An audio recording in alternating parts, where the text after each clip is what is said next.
Director అవ్వాలని లేదు. వాళ్ళ పేరు చెప్తే మిగతా వాళ్ళు కొడతారేమో నన్ను. అనిల్ కపూర్, రేఖ, బప్పీ లహరి గారి గ్రేట్నెస్ ఏంటంటే ప్రభాస్. బాలయ్య అందాల ఆడబొమ్మ.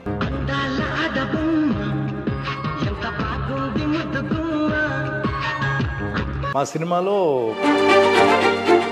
నాకు అర్థం అవుతుంది కానీ మీరు చాలా నేర్చుకున్నారు. సాంగ్స్ తీయాలంటే స్పెషల్ ఆయన. మా సినిమా అయినా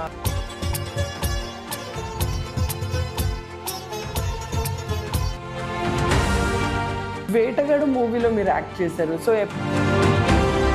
డార్లింగ్ ప్రభాస్. బాలకృష్ణ గారి ఫిలిం కి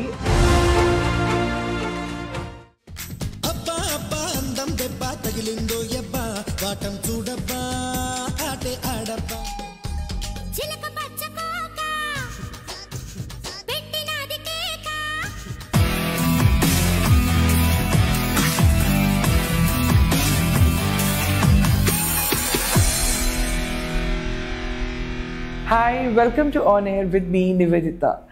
ఈ రోజు నేను మాట్లాడుతున్న డైరెక్టర్ బి గోపాల్ గారితో. He is one director who defined direction. తరతరాల జనరేషన్స్ ఇన్స్పైర్ అయ్యేలాగా ఫిలిమ్స్ని సృష్టించారు. So that film makers like you and me can get inspired by their success stories. అలాంటి లెజెండ్ని నేను కలిశాను. Director B Gopal, a man who turned silver screen into golden memories. నవ్వుతూ మాట్లాడదు. ఎవరు రమ్మన్నారు నేను? బాగాలేదు సరే, ఎవరు రమ్మన్నారు నేను ఫంక్షన్కి? ప్రొడ్యూసరా? గురుగారు రమ్మన్నారు, మోహన్ బాబు గారు. మీరు ఎందుకు వచ్చారు ఇక్కడికి? ప్రొడ్యూసర్ రమ్మన్నాడు. ఒక హంబల్ బ్యాక్గ్రౌండ్ నుంచి he started his journey. So let's talk to him and understand ఒక అసిస్టెంట్గా స్టార్ట్ అయిన జర్నీని ఒక సక్సెస్ఫుల్ డైరెక్టర్గా ఎలా కెరియర్ని టర్న్ చేశారు. బి గోపాల్ అంటే బెజవాడ గోపాల్. మీ జర్నీ ఎక్కడి నుంచి స్టార్ట్ అయింది అండ్ మీరు చెన్నైకి వచ్చారు, కానీ ఒక డైరెక్టర్ డ్రీమ్ తీసుకొని అయితే రాలేదు. How did your journey start? నేను ఒక జాబ్ లాగానే వచ్చా. కాలేజీలో చదువుకునేటప్పుడు టోటల్గా చదవటం పక్కకి వెళ్ళిపోయింది. చదవటం కంటే ఫ్రెండ్స్, క్యాంటీను, గేమ్స్, క్లాస్కి వెళ్ళటం, హాజరు వేసుకోవటం, ఇమీడియట్గా క్యాంటీన్ వెళ్ళటం, ఫ్రెండ్స్. ఇట్లా నేను ఇట్లా చెన్నై వెళ్దాం అనుకున్న రోజు నుంచి 4వ రోజు బయలుదేరి చెన్నై వెళ్ళిపోయాం. నా జాబ్ కన్ఫర్మ్ అయిపోయింది. నేను ప్రయత్నాలు చేయకుండానే రాఘవేంద్రరావు గారి దగ్గర జాబ్ పర్ఫెక్ట్గా ఉంది, బాగుంది, హ్యాపీగా ఉంది. సో మీకు ఫస్ట్ ఈ సినిమా బ్రేక్ అయితే ఇచ్చారు ఆయన ఎవరు, అండ్ మీకు ఎలా చెప్పారు ఈ సినిమా బ్రేక్ ఆర్ మీకు ఈ డైరెక్షన్ ఆపర్చునిటీ ఇస్తున్నానని? అంటే డైరెక్టర్ అవ్వాలని లేదు, ఎందుకంటే నాకు స్టోరీ చేసుకోవటం చేత కాదు. స్టోరీ ఆ రోజుల్లో అందరూ పెద్ద డైరెక్టర్లతో చేస్తున్నారు కాబట్టి కొత్త డైరెక్టర్ని ఎంకరేజ్ చేయడం చాలా తక్కువ అప్పట్లో. అలాంటిది నేను దేవత సినిమా షూటింగ్ చేస్తున్నప్పుడు నాయుడు గారు నా టాలెంట్కి కూడా నా సిన్సియారిటీ నచ్చింది ఆయనకి.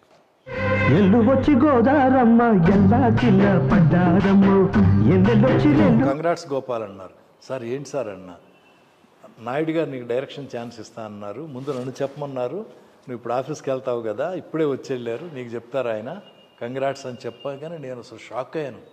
రాఘవేంద్రరావు చెప్పాడా నీకు అని నాయుడు గారు చెప్పారు సార్ అన్న. సెకండ్ షెడ్యూల్ ఊటీలో సాంగ్స్ చేస్తున్నాం. నాయుడు గారు కొంచెం లేట్గా వచ్చారు. నేనేదో నా షాటు చూసుకుంటా ఉంటే అర్జున్ వచ్చి నా దగ్గరికి వచ్చి నన్ను భయ్యా అంటాడు. అర్జున్ భయ్యా కంగ్రాట్స్ భయ్యా అన్నాడు. ఏంటి భయ్యా అన్న? నాయుడు గారు ఇప్పుడే చెప్పారు మన రష్ చూసి వచ్చారంట, ఆయనకు బాగా నచ్చింది, గోపాల్ మంచి డైరెక్టర్ అవుతాడని చెప్తున్నాడు నాతో అని చెప్పి నాయుడు గారు చెప్పారని అర్జున్ నాకు చెప్పాడు. Cinema first show morning show చూశారు. చూసి గోపాల్ సినిమా బాగుంది గోపాల్, నువ్వు బయలుదేరి వచ్చాయి అన్నారు. అప్పుడు ఆయన పర్సనల్ కారు నాకు ఇచ్చి 6900 అంబాసిడర్ కార్, ఆ కారులో నాయుడుపేట దగ్గర నుంచి అన్ని సెంటర్స్ చూసుకుంటా విజయవాడ వెళ్ళా. అది రామానాయుడు గారు. 100 days ఫంక్షన్ కూడా బ్రహ్మాండంగా విజయవాడలో చేశారు, అలంకార్ థియేటర్లో. గుంటూరులో ఉంటే ఫోన్ చేశారు, ఎక్కడున్నావు నువ్వు? Land line. గుంటూరులో మా అత్తగారింట్లో ఉన్నానంటే మనం ఈ సినిమా హిందీలో తీస్తున్నామన్నారు. ఓకే సార్ అన్న. ఓకే ఏంటి నువ్వే చేస్తున్నావన్నారు. నేను చేయలేను సార్, నాకు హిందీ ఒక్క ముక్క రాదు, నేను చేయలేను నాయుడు గారు అంటే, నువ్వు చేయగలవు, నాకు ఆ నమ్మకం ఉంది, నువ్వేం మాట్లాడకుండా బయలుదేరి వచ్చాయి అని చెప్పారు. చెన్నై వెళ్ళాను.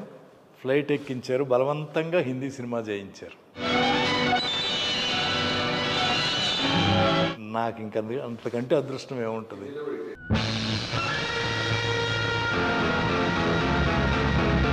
సో 90s అనిల్ కపూర్ ఒక heart throb in Bollywood and Rekha మీ ఫేవరెట్ హీరోయిన్. సో వీళ్ళిద్దరితో డైరెక్షన్ చేయడం ఎలా ఉండింది? అనిల్ కపూర్ గారు, రేఖ, ఆమె స్వచ్ఛమైన తెలుగు మాట్లాడుతుంది. शैतान कैलाशनाथ को जेल भिजवाना चाहती हो तो उसका एक ही तरीका है, मुझसे हाथ मिला. అనిల్ కపూర్ గారికి సిస్టరు రీచా శర్మ హీరోయిన్. పెద్ద పెద్దోళ్ళు కాదర్ ఖాన్, అనుపమ్ ఖేర్, అస్రానీ, అరుణా ఇరానీ, జగదీప్ గారు, అట్లా విలన్స్ అందరూ.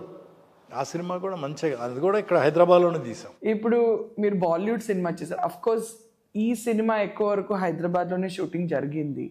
బట్ వాళ్ళతో కమ్యూనికేట్ చేయడం, యాక్టర్స్తో యాక్టింగ్ చేయించడం ఎలా చేశారు? హిందీ ఎలా మేనేజ్ చేశారు? నాకు అర్థం అవుతుంది కానీ మాట్లాడటం పెద్దగా రాదు.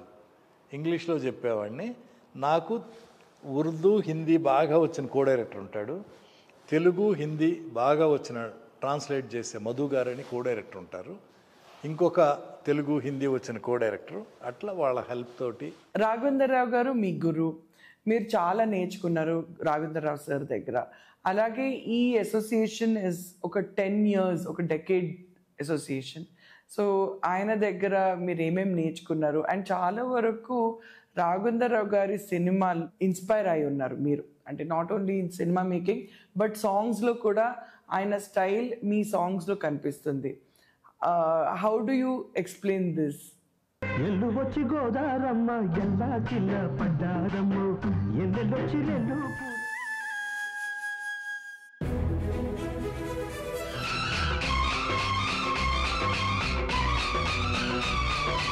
సాంగ్స్ తీయాలంటే స్పెషల్. ఆయన మాస్ సినిమా అయినా, కామెడీ అయినా, జ్యోతి లాంటి సెంటిమెంట్ సినిమా అయినా, రామారావు గారు, ఎన్టీ రామారావు గారు అడవి రాముడు, వేటగాడు, కొండవీటి సింహం, జస్టిస్ చౌదరి ఇలాంటి సినిమాలు తీయాలన్నా రాఘవేంద్రరావు గారు. ఆంధ్ర రాజ్ కపూర్ అనేవాళ్ళు ఆయన్ని.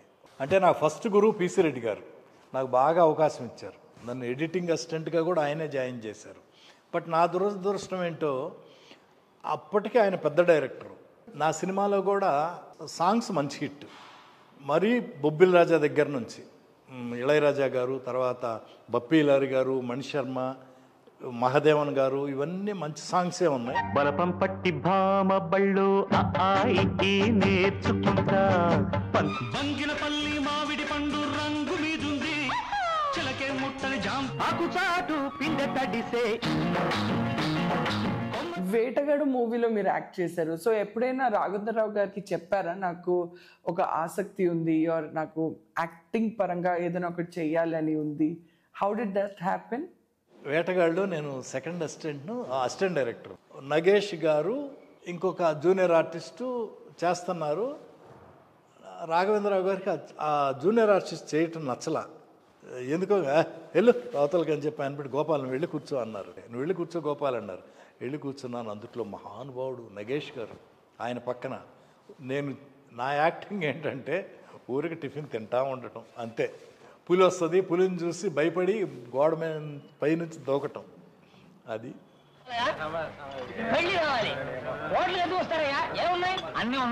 4 decades in film industry and that is like 40 years in film industry.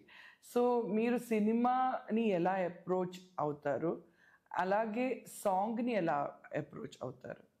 నాకు వచ్చిన సక్సెస్లన్నీ కూడా నా అదృష్టం, నాకు వచ్చిన అవకాశాలు. నాకు తెలిసిందల్లా ఒకటే, రైటర్ సబ్జెక్ట్ చెప్తే నేను సబ్జెక్ట్ రాసుకోవటం నాకు రాదు. మ్యూజిక్ డైరెక్టర్లు వాళ్ళు ట్యూన్ చేస్తే ఇది బాగాలేదు, ఇది బాగుంది, అంతవరకే నాకు తెలుసు. సమరసింహారెడ్డి, నరసింహనాయుడు, ఇందిర, ఈ మూడిట్లో మీ ఫేవరెట్? 3. ఎందుకు సమరసింహారెడ్డిలో ఫేవరెట్ పార్టీ? అందాల బొమ్మ సూపర్ సాంగ్. ఇంద్రాలో దాయి దాయి దామ్మ,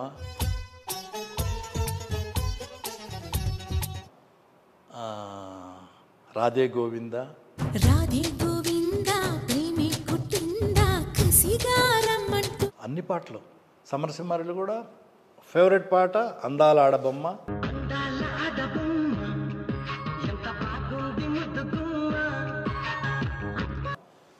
చలిగా ఉందన్నాడే, రావయ్య ముద్దుల మామ రాసిస్తా నీకు రాయలసీమ. నరసింహరావు కూడా అన్ని పాటలు, నిన్నా కుట్టేసినది మొన్నా కుట్టేసినది, కుక్కు కోమలు, చిలక పచ్చ కోక నరసింహనాయుడులో. మీ ఫేవరెట్ జానర్ ఆఫ్ మ్యూజిక్ ఏంటి? ఒక మాస్ సాంగా ఆర్ ఒక రొమాంటిక్ సాంగా? నాకు మెలోడీ సాంగ్స్ బాగా ఇష్టం. చిరంజీవి గారిని, బాలకృష్ణ గారిని పెట్టుకొని మెలోడీ సాంగ్ ఏదన్నా ముందు నుంచి కూడా ఒక్క సాంగే, మిగతా అన్ని మాస్ సాంగ్స్ పెట్టాలి. థియేటర్లో ఫ్యాన్స్ చేత డ్యాన్సులు చేయించాలి. మీరు ఒక ట్రాన్సిషన్ పీరియడ్ చూసారు ఫిల్మ్ మేకింగ్లో. ఎడిటింగ్ ఎంత important? How important is editing in film making? First నేను ఎయిటింగ్ అప్రెంటిస్ని. ఎయిటింగ్లో 6 months 8 months అప్రెంటిస్గా చేశాను. అప్పుడు ఉండేది ఏంటంటే ఫిలిం, క్యాన్లో ఫిలిం ఉంటుంది. ఆ ఫిలిం క్యాన్లు మొయ్యటం, ప్రొజెక్షన్కి వెళ్ళేటప్పుడు మళ్ళీ ప్రొజెక్షన్ తర్వాత కారులో తీసుకొస్తారు, మళ్ళీ ఎయిటింగ్ రూమ్లోకి మొయ్యటం. అట్లా నెగిటివ్ అనేది చాలా ఇంపార్టెంట్. ఇప్పుడు తెలుగు సినిమా గ్లోబల్ మ్యాప్లో కనిపిస్తుంది. అంటే maybe Telugu డయాస్పొరా US, Australia, Dubai ఇలాంటి ప్లేసెస్లో ఉండడం వల్ల కూడా ఉండొచ్చు. So what is your take off Telugu film industry in global map?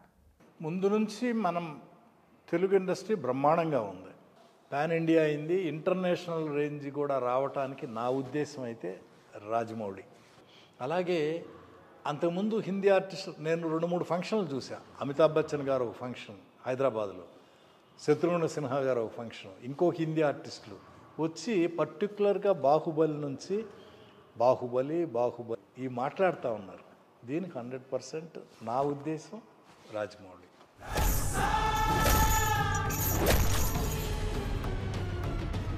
బప్పిలేరి me favourite music director తెలుసు, బట్ కొంచెం బప్పిలేరి గారి గురించి చెప్పండి. And your all time music director favourite ఎవరు? వాళ్ళ పేరు చెప్తే మిగతా వాళ్ళు కొడతారేమో నన్ను. ఎవరన్నా ఒక పేరు చెప్తే ఎవరేమనకపోయినా మణిశర్మ వచ్చి కొడతాడు నన్ను. అతనికి భయపడి, అంటే ఒక పేరు చెప్తే ఇష్టపడతాడు. ఇళయరాజా గారు నాకంటే నాకు బొబ్బిలి రాజాకి ఫస్ట్ టైం అన్ని సాంగ్స్ సూపర్ హిట్ అయిపోయి బ్రహ్మాండమైన సినిమాకి కూడా పెద్ద హెల్ప్ అయినాయి బొబ్బిలి రాజా. అది ఇళయరాజా గారు. తర్వాత మహానుభావుడు మహాదేవన్ గారు. నా ఫస్ట్ సినిమాలన్నీ చేసింది చక్రవర్తి గారు, బ్రహ్మాండంగా చేసి పెట్టారు. కోటి బాగా చేసి పెట్టాడు, మెకానిక్ కలడు. మరీ మణిశర్మ గారు అయితే సమరసింహారెడ్డి, నరసింహనాయుడు, ఇంద్ర 3 తెలుగులో అప్పట్లో ఆల్ టైమ్ హిట్ సినిమాలు. బప్పిలేరి గారి గ్రేట్నెస్ ఏంటి? బికాజ్ ఆయన చాలా వరకు ఫుట్ ట్యాపింగ్ నంబర్స్ ఇచ్చారు. అండ్ హైదరాబాద్కి వచ్చేటప్పుడు జస్ట్ 2-3 daysకే వచ్చేవారు ఆయన. సో ఆ పాయింట్స్ గురించి కొంచెం చెప్పగలుగుతారా? బప్పిలారి గారితో 7 సినిమాలు చేశాను. ఫస్ట్ టైం ఇన్సాఫ్ కి ఆవాజ్ హిందీ, సెకండ్ కానూన్ అప్నా 2 మంచి సాంగ్సే ఇచ్చారు. బప్పిలారి గారే మా సినిమాలో ఇన్సాఫ్ కి ఆవాజ్లో లతా మంగేష్కర్ గారు, బాలు గారు ఒక పాట పాడారు. లతా మంగేష్కర్ గారిని ఆమె దగ్గరికి తీసుకెళ్ళి పరిచయం చేశారు. కిషోర్ కుమార్ గారిని పరిచయం చేశారు. ఆయన దురదృష్టం చనిపోయారు. చనిపోయే ముందు ఒక 2 years బ్యాక్ అనుకుంటా హైదరాబాద్ వచ్చి నా నెంబర్ తీసుకొని నాకు ఫోన్ చేసి నాతో మాట్లాడారు. బప్పిలారి గారి గ్రేట్నెస్ ఏంటంటే ఆయనకి తెలుగు రాకపోయినా ఫస్ట్ సూపర్ హిట్ ఆయనకి గ్యాంగ్ లీడర్. అన్ని పాటలు సూపర్ హిట్. ఆయన 3 days వస్తారు, 3 daysలో 6 పాటలు కంపోజింగ్ అయిపోతుంది.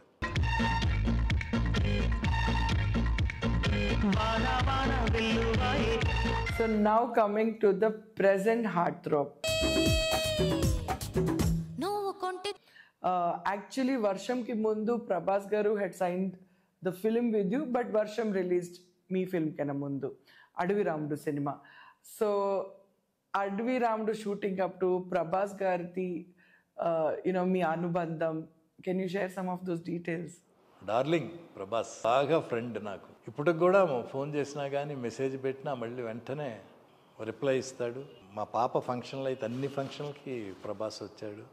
సూర్యనారాయణ రాజు గారు ఫోన్ చేసి గోపాల్ ఒక్కసారి ఇంటికి వస్తానంటే మీరు రావటంగా సార్ నేనే వస్తానని చెప్పి అమరదీపానికి నేను అసిస్టెంట్ డైరెక్టర్ని. నాకు ఆయన ప్రతి నెల 350 రూపాయలు శాలరీ ఇచ్చేవాడు. సూర్యనారాయణరాజు గారు. అంత ఇష్టం ఆయన అంటే నాకు. మీరు కాదు సార్ నేనే వస్తానని ప్రభాస్ వాళ్ళ ఇంటికి వెళ్ళి మాట్లాడి నేను చేస్తాను సార్ సినిమా అని చెప్పి. ఆరేసుకోబోయి పారేసుకున్నాను హరి హరి హరి హరి. బాలకృష్ణ గారి ఫిలింకి ఒక టోన్ సెట్ చేశారని చెప్పొచ్చు. అది ఇప్పటికి కూడా మనకు కనిపిస్తుంది. ఆ టోన్ ఏదైతే మీరు సెట్ చేశారు బాలకృష్ణ గారి characterization or anything like that, what do you think about that? You set a tone and left it. మా ఇద్దరిది ఫస్ట్ లారీ డ్రైవరు, అది 100 days ఆడింది. ప్రభుదేవ మాస్టర్ని డ్యాన్స్ మాస్టర్ని చేసింది మా సినిమాలోనే బాలయ్యే. అరకు వ్యాలీలో లారీ డ్రైవరు అరకు వ్యాలీలో షూటింగ్ చేస్తున్నాం. షూటింగ్ చేస్తుంటే బాలయ్య బాలయ్య సాంగ్ చేస్తున్నాం.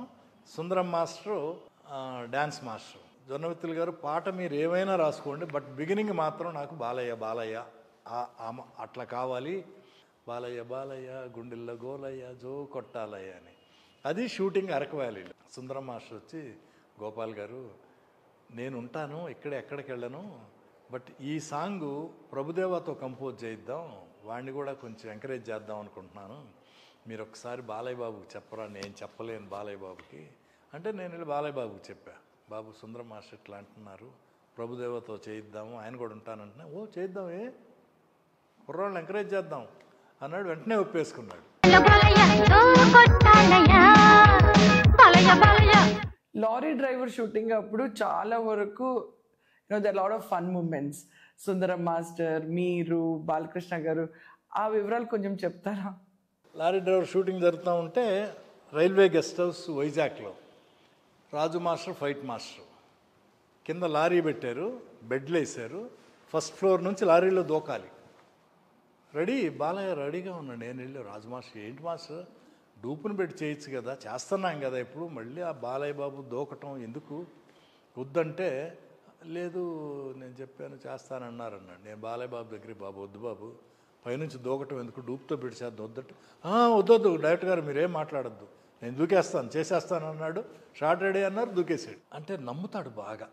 మా first lorry driver first day Jayababu నన్ను ఆఫీస్కి తీసుకెళ్లారు. ఫస్ట్ డే జయబాబు నాకు మనసులో ఒక టైటిల్ ఉంది చెప్తాను, నీకు బాగుంటే పెడదామంటే ఏంటంటే లారీ డ్రైవర్. బాగుంది సార్, చాలా బాగుంది, బాలయ్యకి యాప్ట్గా ఉంటుంది అన్నాడు. సరే ఫస్ట్ డే టైటిల్ అయిపోయింది. 6 months అయినా 7 months అయినా సబ్జెక్ట్ ఓకే అవట్లా. విజయేంద్ర ప్రసాద్ గారు చెప్పారు, ఇంకెవరెవరు చెప్పినా నచ్చలా. అప్పుడు ఆంజనేయ పుష్పానంద్ గారని కొత్త ఆయన, తమిళ్ మలయాళంలో చేశారు. ఆయన ఫస్ట్ హాఫ్ వరకు కొంచెం కష్టపడి చేశాం. అరకు వ్యాలీలో బాలయ్య బాబు ఉన్నాడు, జయబాబు, నేను వెళ్ళలేదు, జయబాబును ప్రొడ్యూసరు ఆంజనేయ పుష్పానంద్ గారు వెళ్ళి సబ్జెక్ట్ చెప్పారు. అంటే ఆల్మోస్ట్ ఇక బాలయ్య బాబు ఈ సబ్జెక్ట్ అవ్వట్లేదు, ఇది ఇప్పుడల్లా ఉండదు అనుకున్న స్టేజ్లో వెళ్ళి చెప్పారు. ఫస్ట్ హాఫ్ చెప్పగానే బాగుంది, సెకండ్ హాఫ్ చెప్పండి అన్నాడు. మా దగ్గర సెకండ్ హాఫ్ లేదండి అన్నారు రైటర్ను ప్రొడ్యూసర్లు.